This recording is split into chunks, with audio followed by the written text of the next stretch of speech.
Welcome everyone to the Profitable Steward podcast, and also this masterclass. This is a live webinar here. We're grateful to have Rachel Lohof Larsen with us and talk to us today. She is a Savory Institute professional. She also, her and her husband ranch. She's the real deal. She practices what she preaches, and she is walks on tens of thousands, probably hundreds of thousands of acres every year, probably approaching, I don't know if it's close to 1 million by now, but there's a lot of acres that you get to see, including the few thousand acres that we manage here in northeastern Nevada when she comes and does our ecological monitoring once a year. So for those that are here live, we welcome you. If you guys are here for the first time, if this is your very first Ag Steward event, put a 1 in the chat. And if you've been multiple times, put a 2 or a 3. Just let us know how many first timers we have, and we welcome you. Welcome those that are listening to the recording of this also on the podcast channel. So my name is Jared Sorensen, and I'm the host here. We're the founders of Ag Steward and the Profitable Steward podcast.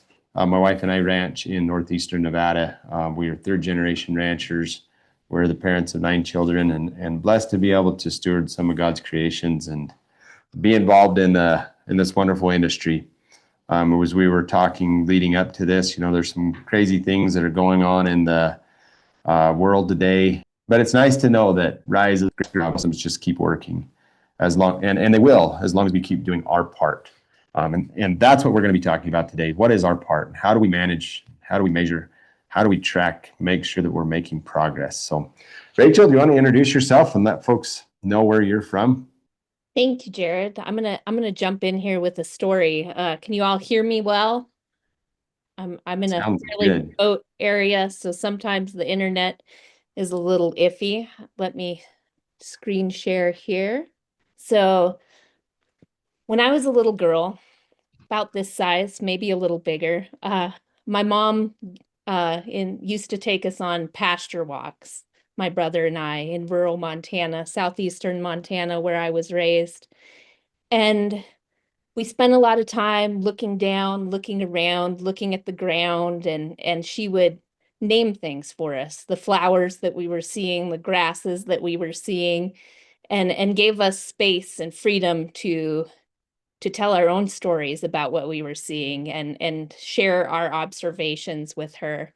What I didn't know then that I now realize is she was unknowingly preparing me for the work that I do today as an ecological monitor, as an agroecologist. Those early observation skills and that family culture where it's important and encouraged to get curious and know the names of things and ask questions about things. And that's really, I kind of stepped away from that mindset and have rediscovered it at this stage in life and realized that this is where my gift lies. And I look forward to sharing that with you and kind of going down this road of what led me to the monitoring and the work that I do today. So that's why this is titled Taking Your Curiosity All the Way to the Bank. It's like, how can I, as a monitor and as a professional in this space, engage producers and re-engage their curiosity? Because we very often get in this routine and putting out fires and things that need to be done. And sometimes we need that outside perspective and a little objectivity to help us re-engage and look at things through fresh eyes or different lenses is how I like to refer to it. So I am a 5th generation rancher from Montana and Wyoming on both sides of my family. I have a bachelor's degree in environmental science, and I came out of college fully prepared to continue on to graduate school in range science and work in that capacity somewhere, somehow. There were different plans in play for me. I met my husband directly out of college, and he and I have been working on ranches across the West, the Intermountain West primarily, for the last 20 some years, and which has brought us to where we're currently located in southwestern Idaho. We raised our children here for most of their lives. Our youngest is 20 and recently graduated from college with his associate's degree. So, and as I was doing that, you know, the hands-on of parenting and helping my husband on the various ranches that we were on, I kind of came up with a philosophy that I put down on paper. And many people encountered it. It's been a while. In 2012, I wrote it down and shared it publicly. It was 25 things I want my ranch kids to know. And it really encompasses a lot of how my husband and I, engage with the landscape and the work that we do. 2 years ago, I had the immense privilege of being accepted into Nicole Masters' Integrity Soils Create program, which is consciously regenerating ecological agriculture. I can't remember the rest of the acronym, but it's a good one. I suggest you go look it up. And that really reignited this program. The opportunity to work closely with Nicole reignited that sense of curiosity and observation that is inherent within me. And it has led me to where I am today, working as an agroecologist independently through my own company, Grounded Life Soil Consulting LLC, and as an ecological monitor with the UVI hub of the Savory Institute, as Jared said. And so I thought I would bring along a case study from my work as an agroecologist and kind of walk through what the process looks like and what the potential outcomes could be to re-engage with monitoring and looking at our ranch as a whole system, a whole ecological system. This is a case study out of Northern Idaho. We're looking at this through the 5Ms framework, which I believe Nicole Masters patented. We're management, mindset, your microbiology, organic matter, and your soil minerals, and a big picture view of how our agricultural systems operate. We can't sustainably and economically manage an ag business outside or separating it from the ecology of the landscape that it is located within, from my perspective. So that's where we come, the no silver bullets. We have to think about a client's context, which includes their landscape. What ecoregion are they located in? What is their annual precipitation? What does that look like? And their capacity. It is my responsibility, I feel, when working with a client, to take that time to get to know what their values are, what their goals are for their operation, for themselves, for their family, and how can we make that work in their specific context? What are the leverage factors within those 5Ms that we can tweak to help move them forward?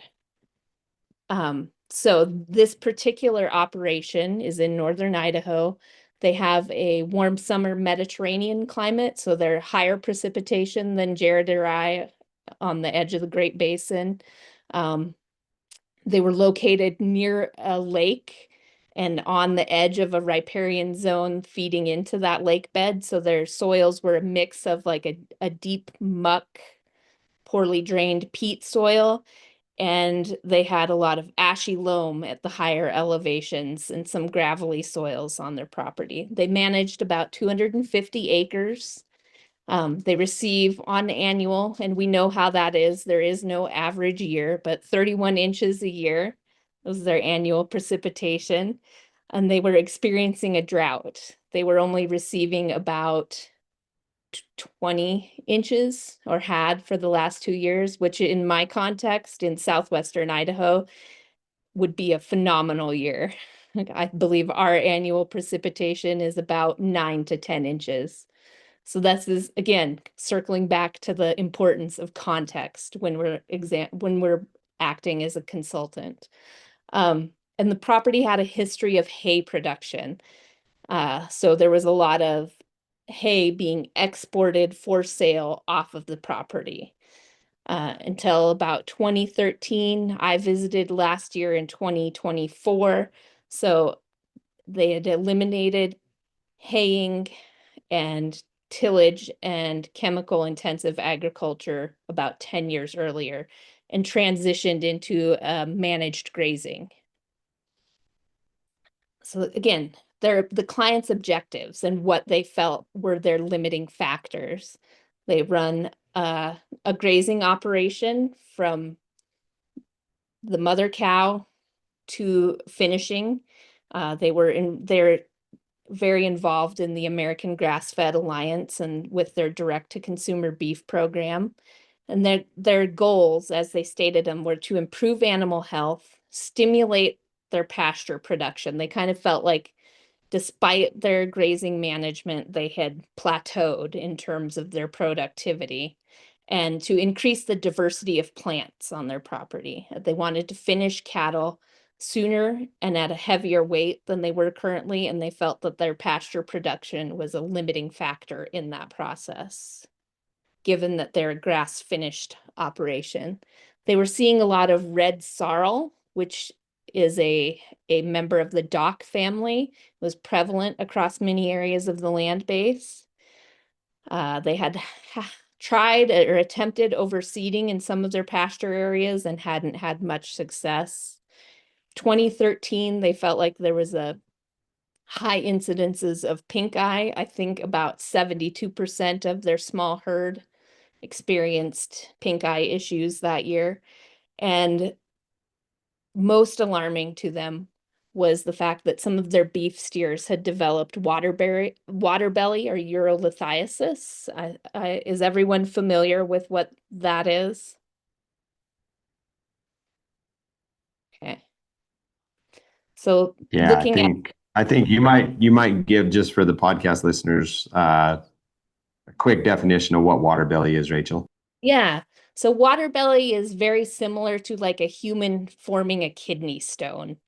A mineral reaction or interaction occurs within the urinary tract, typically in steers because they have a smaller urethra than heifers. And these calcifications or crystals form and end up causing a blockage of that urethra, which can, in severe cases, rupture and lead to the animal's death. It's very alarming if you see it. And so through the 5Ms lens, we were looking at the management. So they were management intensive grazing with daily moves. This gentleman was very tuned in to his ground cover. He really took soil health principles to heart, and you could see that in his care for the amount of residue he was leaving and the observations he was making with his sometimes multiple moves a day. So there wasn't a lot to be tweaked in that department aside from, are we resting areas for longer periods of time, or are they the cattle were at that time constantly on the move across the property. So we kind of explored the idea if it would be beneficial to your pasture productivity if you set aside a portion of your grazing and just let it reach those grasses and plants reach their full expression during the grazing season, and perhaps revisit it in the next growing season or later in the year. The mindset, again, as I said earlier, they're actively involved in the American Grass-Fed Association. They attend multiple conferences a year. They're continually educating themselves on how to do better and engaged in conversation about regenerative ag and what it looks like in practice. They had done no recent mineral testing, so that was one of the first things we did was conduct soil testing while I visited. We did not do any microbial testing, but we did conduct a VSA or visual soil assessment. So you get your shovel. This is beneficial, and anyone can perform a VSA with a little practice. You dig up approximately an 8 by 8 inch block to roughly 8 inches in depth, or maybe even a foot at times. and really get into that and take a look at it. What is your rooting depth in that hole? Do you have a root mass near the soil surface that could indicate overwatering or mineral issues? Are you seeing the roots going down through the profile? What color is your soil? What does it smell like? Are you seeing any earthworms? There are a lot of resources available on the internet, and I can guide you to some on how to conduct a visual soil assessment. I think it is a very powerful tool that anyone can utilize and put into action. You don't need a special skill set to power a shovel. But we were seeing signs of limited microbial activity, meaning we didn't get that good chocolate cake-like structure. It was very fine granules of soil, particularly in the ashy loam areas of their property. Organic matter was actually surprisingly good. They say that like a target range in agricultural soils is 2 to 10%. Their organic matter levels were at 4 to 5.8%. There's room for improvement, but it was not a limiting factor in this particular situation. So for those of you who are just listening, like I do myself, I have some pictures of our visual soil assessment, some pictures of red sorrel, which is clearly from the dock family, if you're familiar with that, and pictures of their primarily orchard grass and fescue, tall fescue grass base. And if you look at these pictures, you look at the grass, see the color, this is early May, mid-May, right in the peak, early peak of the growing season, and the color's a little lackluster. They had good growth and good basal ground cover, meaning that their soils were covered. There was a lot of plant density. I saw little to no bare ground. It just wasn't performing at its potential peak. And then if you look closely at the soil color, it's brown, but it's not a deep, rich, dark brown. It's on the lighter brown. And the rooting depth is concentrated at the soil surface. Probably the first about 4 inches of the soil is where we encountered an almost thatch-like root system. And again, like we tested the Brix on the grass. I'm assuming everyone's familiar with a refractometer and Brix to some degree. If not, raise your hand, let me know if we can answer that question. So the Brix was at 5 to 8. A target for a high-performing grass is at 12 and above. Like that would be optimal. You're going to reduce pest pressure. You're going to be producing a lot of those carbohydrates and things that really influence animal performance. So wait, there's a quick question here. Which soil test did you perform? And also, did you do any water infiltration? We did some water infiltration. It was around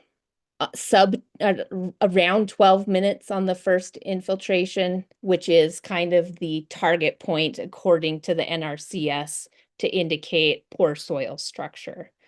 So water infiltration is a wonderful tool that anyone who has a probably 6-inch by 6-inch piece of pipe, PVC or metal pipe, file the edge, you hammer that in with a block, and you put in 453 milliliters, which is about, I don't have a small water, about half a liter. Like if you go purchase a bottle of water at the gas station, you can do 2 infiltration tests with a 1-liter bottle, roughly.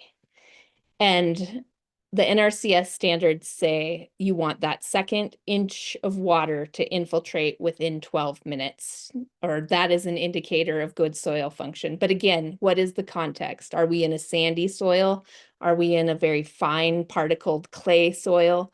Those physical factors are going to influence your water infiltration.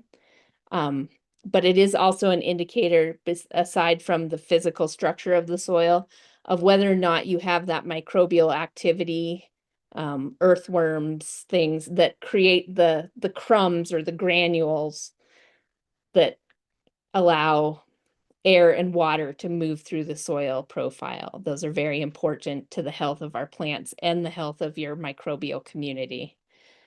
And what we found, the test, I think I ran like a basic mineral test through Regen Ag Lab. Typically, I'll use Ward Lab occasionally, whatever's regionally available, but I usually expand the amount of minerals that we're looking at and take plant tissue tests in conjunction to the soil mineral test so we can see what kind of relationships. Again, it's that whole systems thinking. Are the plant and the soils communicating?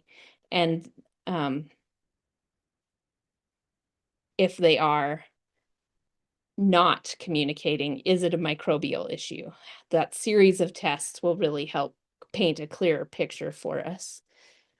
And we looked at cation exchange capacity and base saturation as well. So your cation exchange, a cation is a positively charged atom, and there's very specific minerals that are cations. And we're looking at, for those of us who are here right now, your calcium, your magnesium, sodium, and potassium are your primary cations. So when you look at the base saturation, it tells you what percent of your cations, your positively charged minerals, are one of these things. And what we're looking at, like an ideal base saturation is between 65 to 72% roughly of calcium. Calcium is going to be your dominant mineral in many situations. And then probably around 18 to 20% roughly for magnesium. And then in that 2 to 5 range for potassium and sodium is ideal.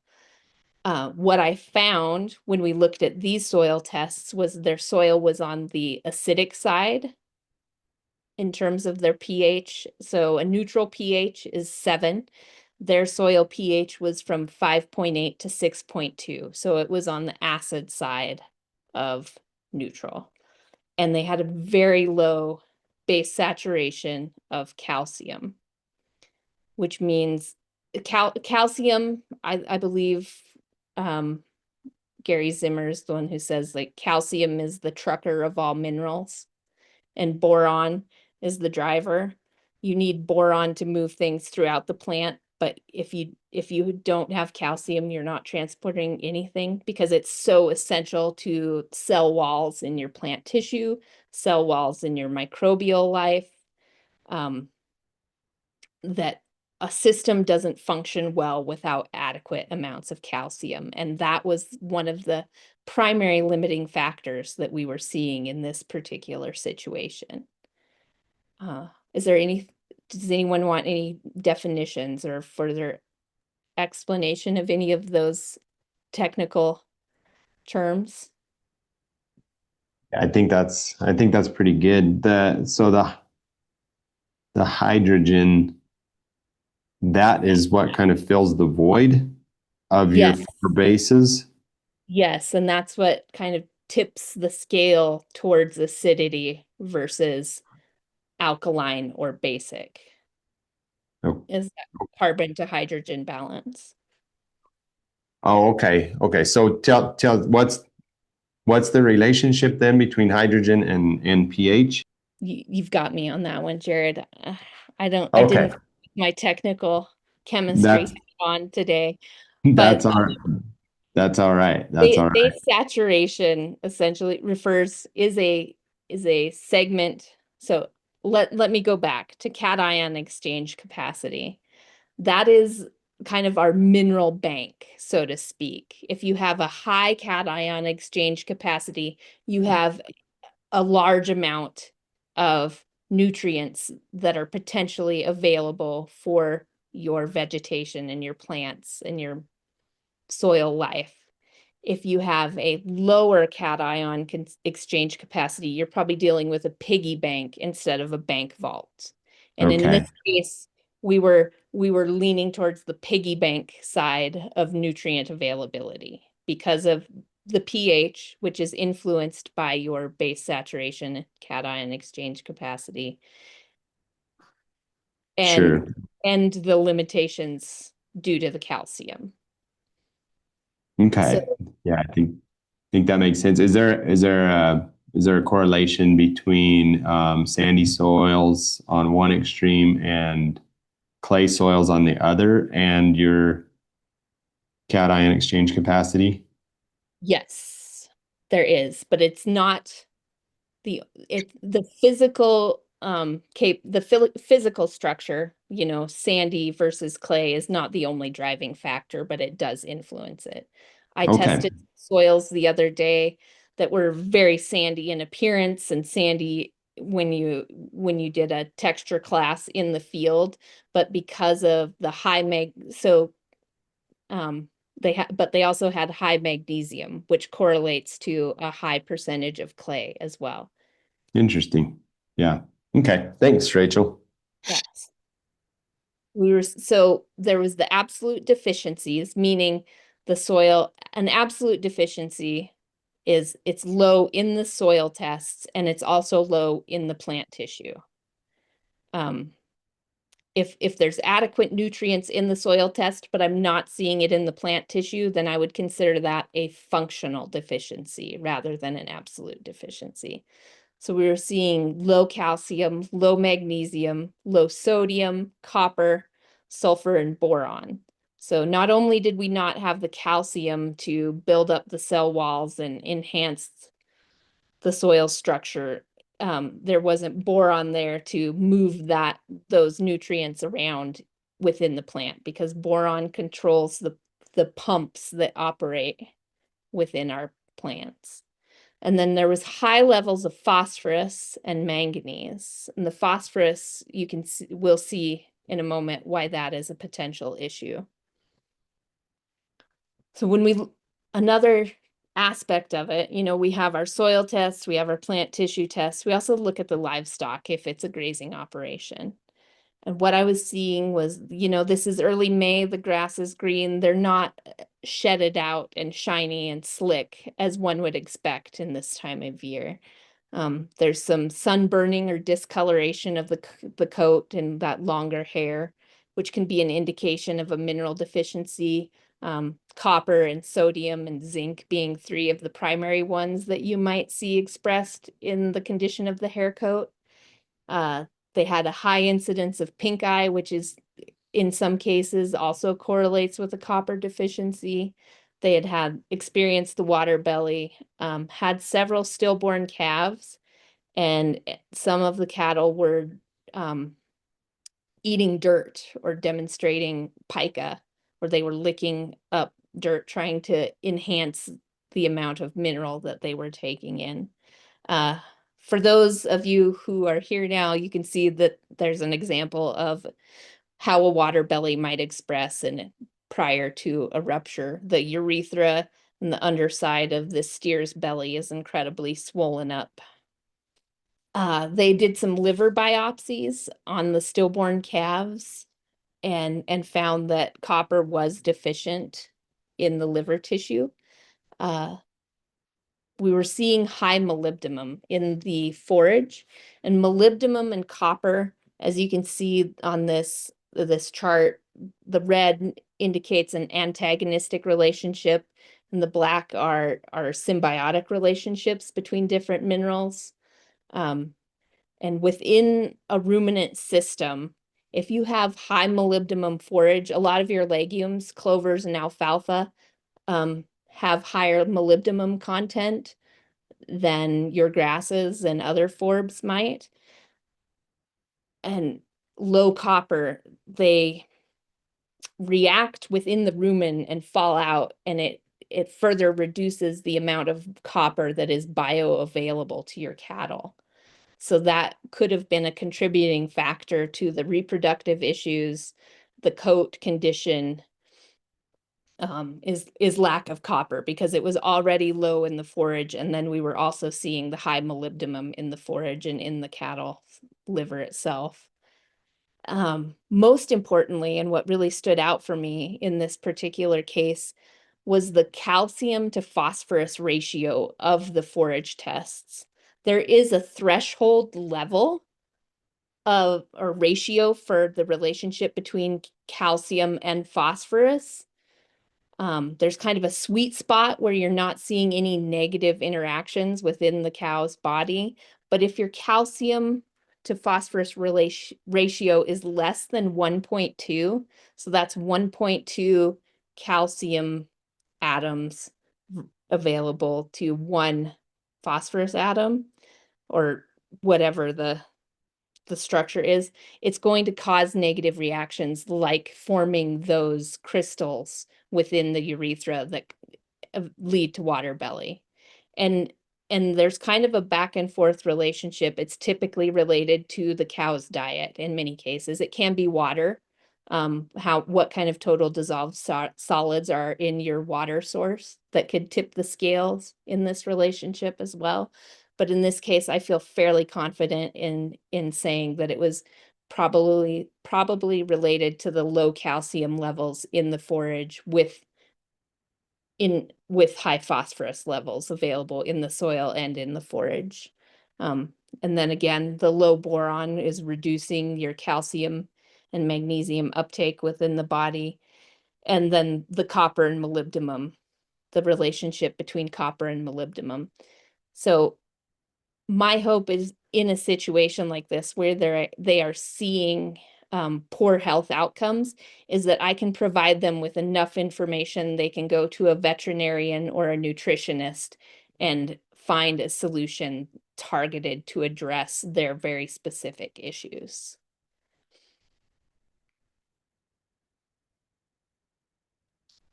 And then there is like, what value does monitoring and measuring and looking at all these things provide? And I kind of wanted to loop Jared into this, as I have been conducting the ecological monitoring on his operation for the last 2 years, and kind of ask Jared a few questions and put him in the hot seat here. Yeah. Yeah, that's great. That's a super good overview, and then we'll open it up for questions here from those that are live, and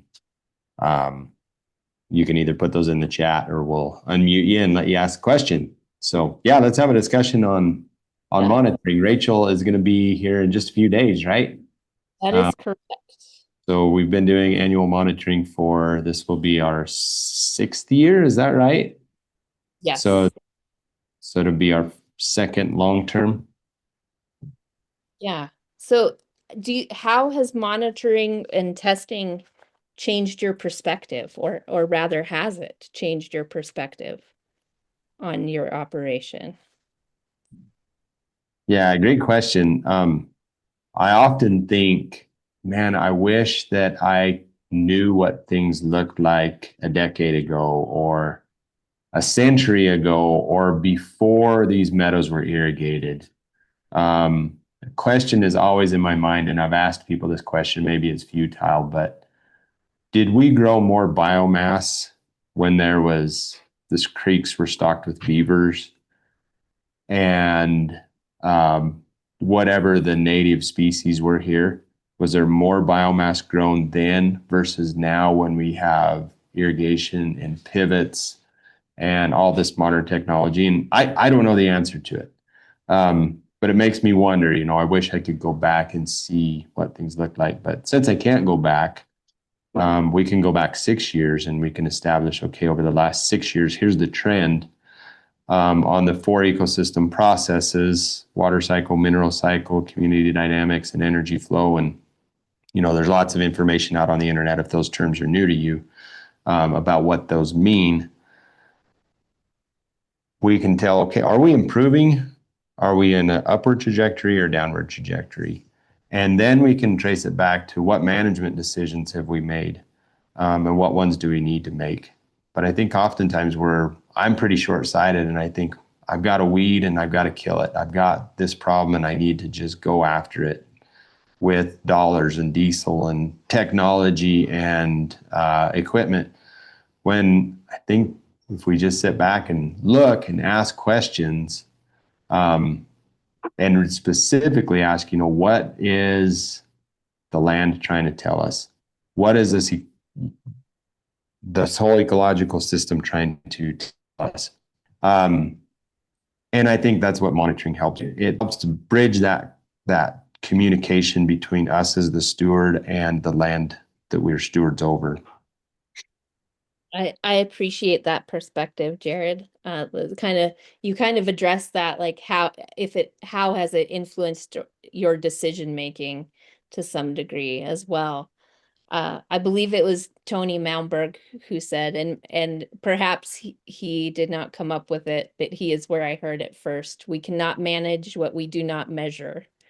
Uh, and I thought I was thinking of that today, like we I think we can come up with a sense or of a direction that we want to be going in, but we often don't have the tools, or I feel like monitoring offers us the tools to determine if we're moving towards that goal or not. Yeah, absolutely. I think there are individuals who are highly gifted, and I think they have a sense to be able to see things and perceive things, and even read the land and have some type of communication with the land. But that's just like with livestock and horses. That's something that is a gift. Sometimes it's developed. And so what I like about the monitoring is that it's more objective. And so it's kind of something that really anybody who can look at data can determine, okay, this is what this means. What do we do about it? That's the bigger question. That's where management comes in, right? Data is just data, but what, you mentioned that. What are we going to do to change our management? Or do we need to? Or are we doing good? And do we just, celebrate that, hey, we've done some things right here? So any more questions for me, and then we'll kind of make this a little more conversational. I think that was kind of that I think you've expressed that you see value in it. I do think what you say, like there are people who are gifted, like horsemanship and cattle and stockmanship, who have that natural feel. And then there are those of us and agencies in particular where they speak in data, and that data is important to them. And the dominant culture, so to speak, for lack of a better term, speak in data, and this is where monitoring can be a useful tool. Yeah, absolutely. I think it builds a case for our stewardship. So we manage 3 different properties. 2 of them are contiguous. 1 of them is removed. They're all managed together. And we have 3 sets of data based on those 3 properties and property owners. 2 of them we own ourselves within our family, and the third is one that we steward for an absentee owner. And it's an investment to do monitoring annually. But we've found that information helps to tell our story. So, we can say, hey, we're doing a good job here. That's somewhat subjective. But if we can also back that up and say, okay, here's where we were 5 years ago or 3 years ago, here's where we are now. Here's the weather conditions, so that we can also just say, well, it's, we've been in a wet cycle the last 3 years, but preceding that, we were in extreme dry. And our trajectory continued to improve based on the monitoring that we did through the drought and through this wet cycle. So I think it kind of evens out those climate variabilities or the precipitation variabilities.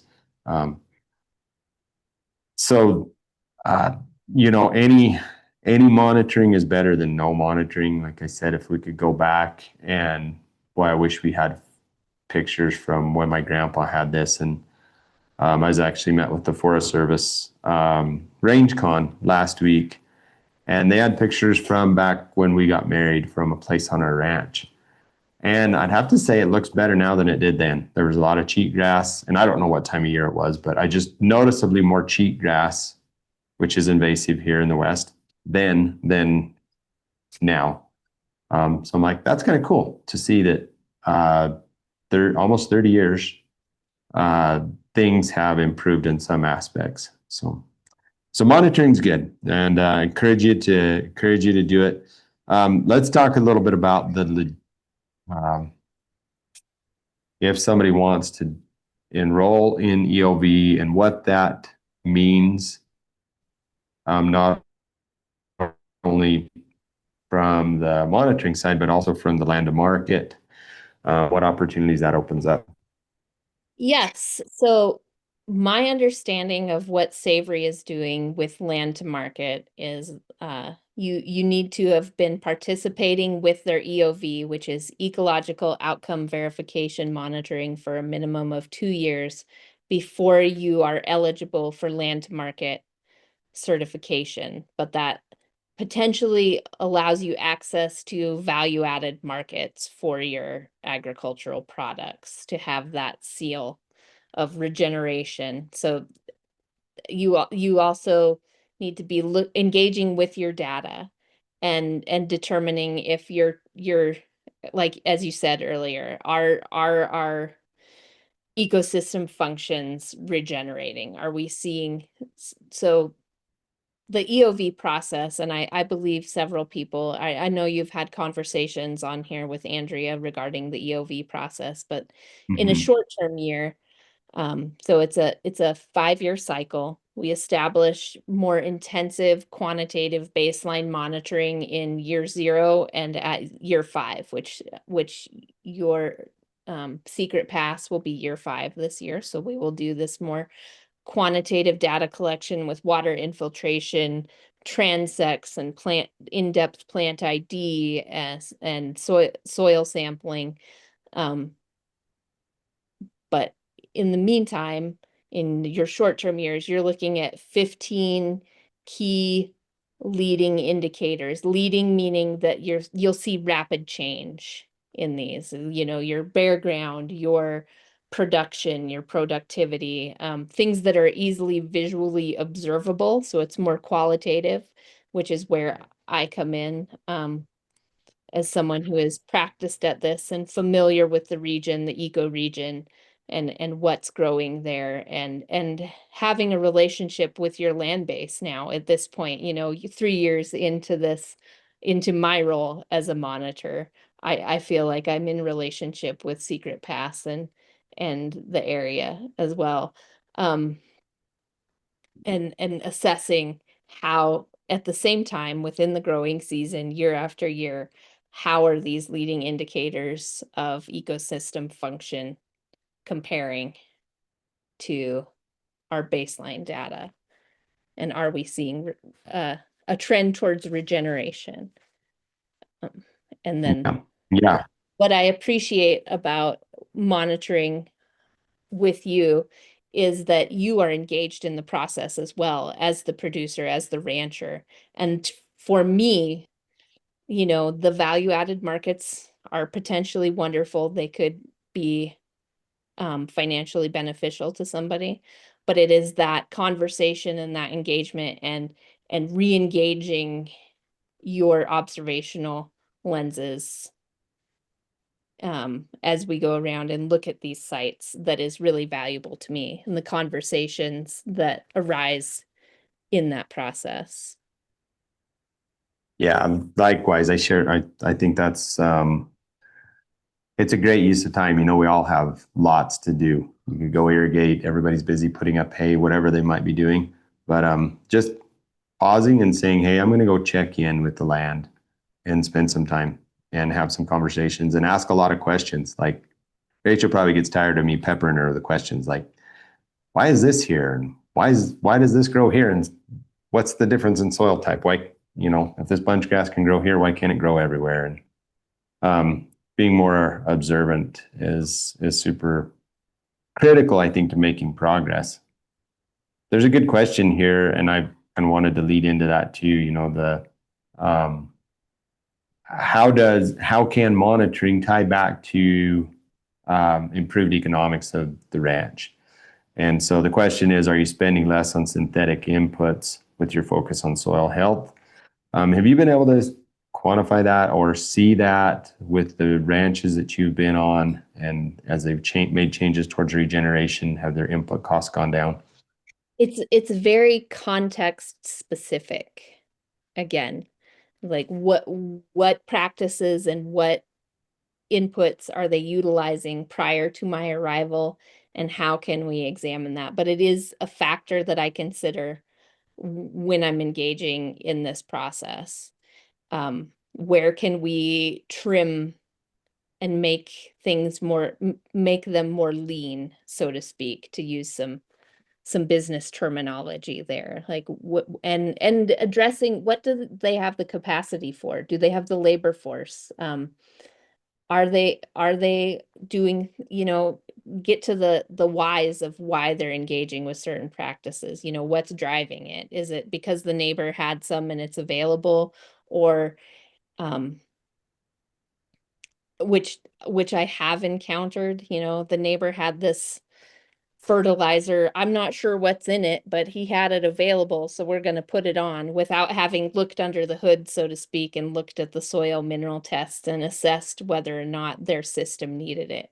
Had this individual brought me into the process earlier, we could have asked those questions prior to that input going onto their field.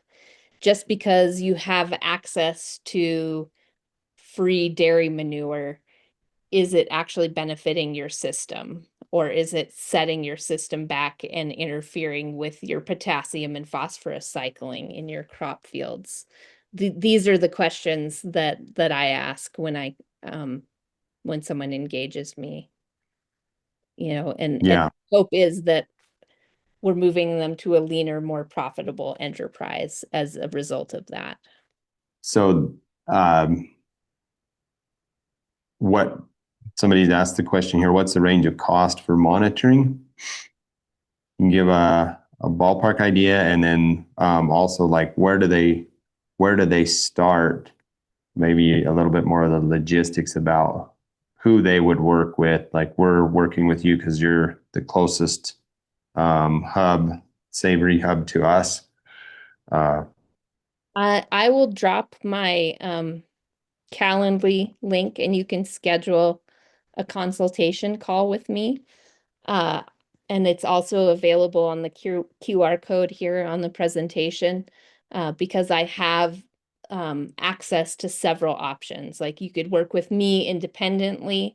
I have a kind of a sliding scale based on acreage, but let's say the average cost is $5,000 per year, with 2 transects and the basic testing that is involved in those transects, and a 1 to 2 day site visit, depending upon your location. But I also continued to work with Integrity Soils and the Create Fellowship program. So the Create program is ongoing. There's a new there's been, I think we're up to cohort number 4, and there are engaged and educated people coming out of the program around the world that, depending on your location, perhaps you could connect with someone who is doing that work more in a more um more local to you, per se. And then there is, if your goal is to engage in land to market and EOV certification through the Savory Institute and the UVI Hub, I can connect you with folks who are doing that. And again, I believe that is the pricing is based on the amount of acreage that one is looking at monitoring.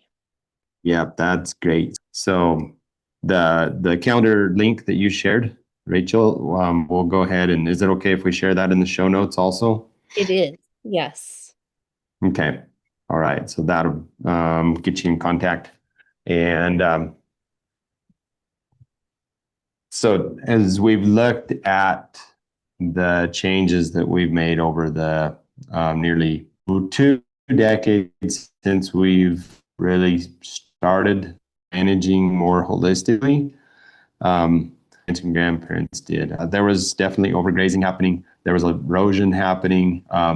Weed encroachment, brush encroachment, things that aren't necessarily desirable. And we took just a slightly different approach. Again, it wasn't that they did things bad; they did the best that they could. But we started to focus more on what we wanted, not on so much what we don't want, and that is, I think, the power of monitoring. It helps us to determine, what is it that we want, and when we focus on that and we put our energy into that, then that thing will grow and that will improve. Any other questions from those that are on here live?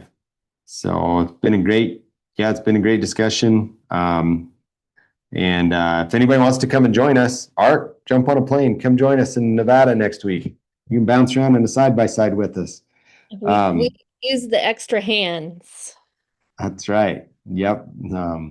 But no, really, we do this every year, generally right before the 4th of July. And if you just want to come and observe and say, hey, what is this about? You're certainly welcome to do that. On our ranch, other ranches that Rachel or her colleagues work at. So, any final thoughts from you, Rachel? No, I appreciate the invitation, and it was nice to meet you all. I hope you feel free to reach out and ask questions if something piqued your interest today, or if I muddied the waters for you. Allow me the opportunity to clarify. Nope, I think that's great. Yeah, thanks everybody that are on here live. Thanks for those that are listening to the recording and the podcast. There's a ton of information on the internet about the ecological outcome verification and the monitoring. Encourage you, if that's something that if you don't have a monitoring system in place, just start.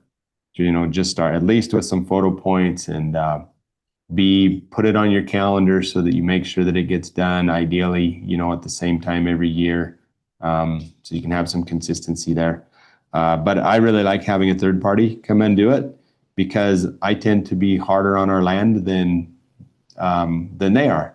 Then they tend to be more objective because they see a lot of other people's operations, not just mine. So highly encourage you to check out what the Savory Institute does and what Rachel's doing, especially coupling that with their background in integrity soil, working with Nicole Masters. It's pretty awesome. So thanks again, everybody, and we will catch you on the next one.